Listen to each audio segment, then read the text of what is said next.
I'm going to just talk really about obviously why I'm a Buddhist, but a lot of that is concentrated very early on in my life. So I'm going to start at the beginning, and we'll see where we go. So yeah, the story starts where most great stories start in Southeast London. Um, Thank you. The year's 2007. I'm 9 years old. Don't worry, that's not when I was born. Yeah, 2007, great year. Recession was referred to the 20th century and hairlines. We hadn't hit the crisis yet. FIFA was taking over Pez, and I was stood outside my mum's our bathroom, but while my mum was in the bathroom, and I'm stood outside and I'm crying my eyes out, just like begging my mum to send me to a monastery so I can become a Shaolin monk. um, and, and this is usually where I'd put in like a little record scratch, like, you might be wondering, how did I get here? So that's what I'm going to do. I'm going to go back and explain how on earth that happened. So I blame 9 people for this incident. First, the members of the influential hip-hop group Wu-Tang Clan. They're on my list. So I'll explain why. So hang on, I forgot to check the time. Hang on a second. There we go. So my dad, very strange man, in like the best way. I love him to bits. He's a man of many contradictions, I guess. He's a Yorkshireman. He's a redhead, and he is a rapper, or at least he was when I was growing up. He moved to London when he was 16 to pursue a career in hip hop, and he was doing that, I guess. And I'm sure there are stranger professions for a dad to have, but I'm yet to find one. So my dad loves hip hop, and for some reason hip hop is obsessed with Eastern philosophy, and so my dad spends a lot of my childhood, like reading Confucius and listening to Alan Watts and overstanding things. We spend a lot of time watching kung fu films and talking about all this other stuff as well. Eventually, I don't know. Eventually, I this sort of captures me, and it's sort of my first image of seeing something that looks like sort of monastic life. These people that are working on themselves and trying to do something that is so much bigger than the like sort of mundane goals that I'd grown up around of making lots of money, making it out, or just making it in general. So it was all very inspiring. It really captured my imagination. So that's 7 people down off the list. Next up is my grandfather. He was a bit of a hero to me, actually. When I was growing up, he was kind of the quiet type. Didn't really didn't engage too much in our lives in a very sort of active way. But when he was around, he was sort of a very felt presence. He sort of took you in. He was very slow in how very deliberate in how he lived his life, is what I should say. Every week he'd go for walks to Hyde Park, from Forest Hill to Hyde Park, that's insane for anyone who lives in London. He was a very, very fit man, and just he had an approach to life, I think, that I've very rarely seen since. And a big part of that, I think, is that he was born a twin, and him and his twin brother both had an illness as children. And when he was 14, his twin passed away. And he's always referred to that, to the time he's had since those initial 14 years as extra time, basically. And he lived into his 70s, and I just think he was so in touch with death and so in touch with life as a result, and just lived a very beautiful life. He was fascinated by religion and spirituality of all kinds, he, in the house, he had a copy of the Quran. He had this huge photo. I think it's still up actually. This huge photo. When you walk in the door, on your right hand side, there's this massive photo of Rastafari, like the Rastafari, of which Rastafarianism is named. But he wasn't a Rasta, and he wasn't a Muslim, or at least he wasn't those things he wasn't anything, and yet he sort of, I don't know, he was fascinated by it all. I'd stay there over the summers and my summer holidays. My parents had me quite young, and so my grandparents were very involved in my upbringing, and I spent a lot of time in their home in Forest Hill over the summers. And every morning when I'd wake up to go down and watch TV, he'd be like, no, Ash, you have to sit and either pray or meditate with me before you can watch TV. And I thought that was a drag. In many ways, my life is still kind of like that. I live in I live in a residential Buddhist community with Deva Mitra, who is constantly getting at me for not meditating in the morning. So, yeah, nothing's changed actually. And he would do these fasts, and I'd go to school and say to the lunch ladies, no, I'm fasting today.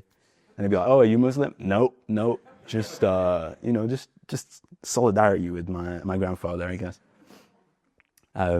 Anyway, yeah, he's great. Maybe I'll get into that a little bit later. And yeah, the final person on this list is my mother, who I love very dearly. She's, was also obviously very involved and very influential in my life. And she was very supportive. Obviously, from the list I've given, she must have been used to very strange men,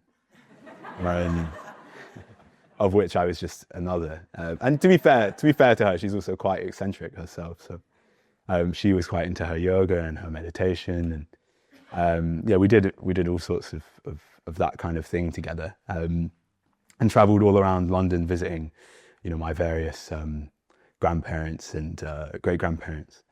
Like I said, my parents had me quite young.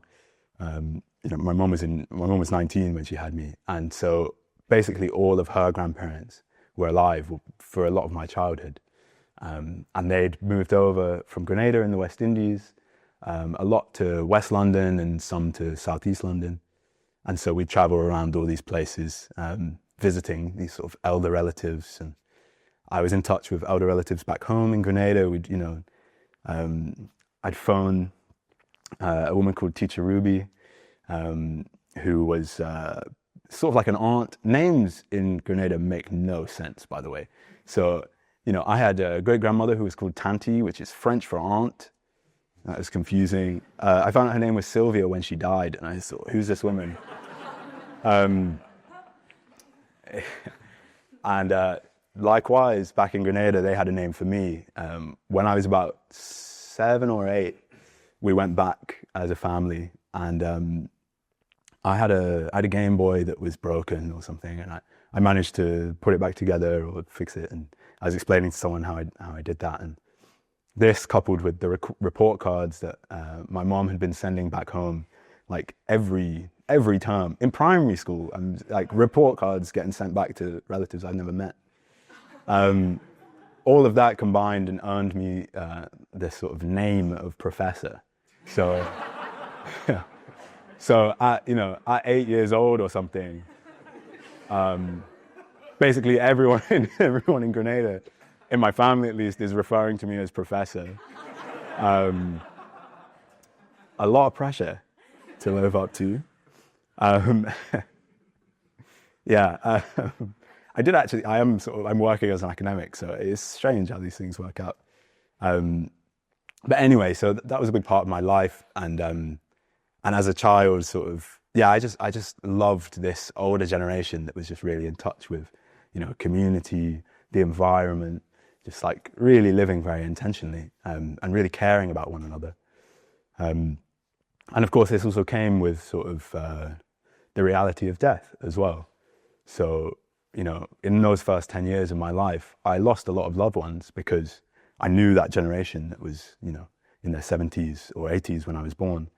And so I was really in contact with death. And I think that actually created quite a healthy existential sort of, I don't know, existential trouble in me or something. Like I began to poke at what it is we're doing. I'd spent like a year or something praying for my great grandmother Tanti to recover from cancer that she was battling, and when she passed away, I just thought, oh, hang on a second, like that wasn't part of the deal, and what are we, so she's just gone, and I think I felt a sense of, not that I would die, I was far too young, for that, but a sense that the people I'd been getting to know and loved so deeply would also die, and I just was very perplexed by that. And so I got really into reading about philosophy and religion, and I had learned all these parables from the Bible and swore I'd be a preacher one day, and I was just like determined to find some kind of meaning for life. And my mom was really supportive of that, actually. She bought me all these strange books, and she defended me when I would bring them into World Book Day and really like kill the vibe. So like I can remember three subsequent World Book Days that feel important to bring up. So I think year 4, I brought in the Amber Spyglass from the Dark Materials trilogy. Terrible start. We can see where this is going. The next year, I brought the Bible. Somehow it gets worse. The next year, I brought in a book called The Meaning of Things, which was this sort of just this pop philosophy book that sort of pulled across from all kinds of religions and philosophical teachings, etc. Anyway, my primary school teachers did not enjoy that at all. And my mom, went in regularly every year to sort of like fight for my right to harsh the vibe, I guess.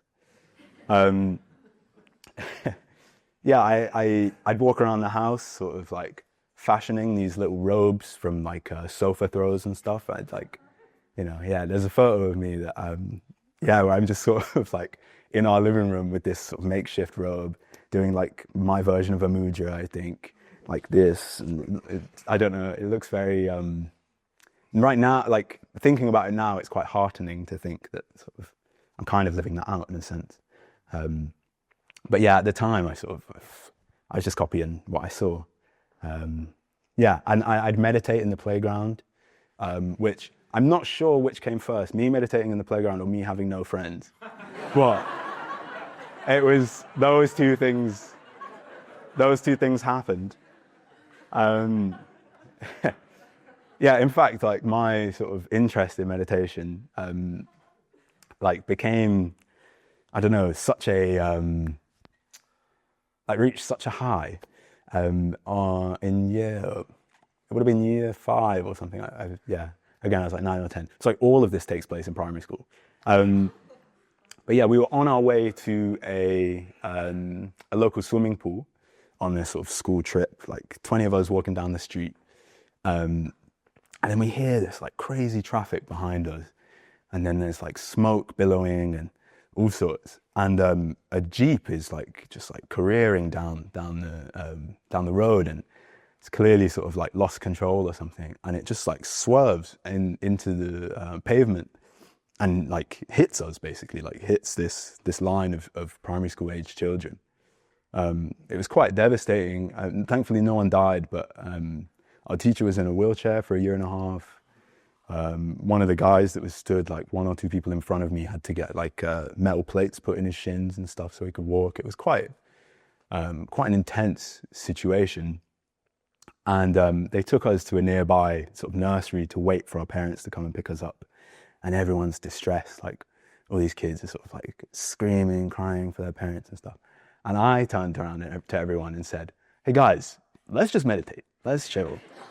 And And I don't know if that's a healthy response, to be honest.